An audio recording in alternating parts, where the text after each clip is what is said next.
গলা ব্যথা হলে একটু জল ফুটিয়ে নিই ভালো করে। এই কাড়াটা তুলসী পাতা মঞ্জুরি সমেত দিয়ে দিলাম। আদা থেতো করা, তো তারপরে গোলমরিচ, লবঙ্গ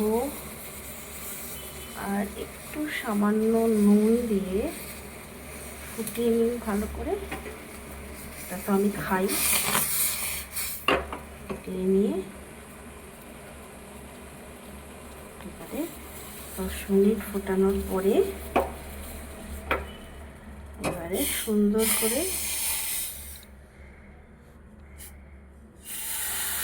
ছেঁকে নিই।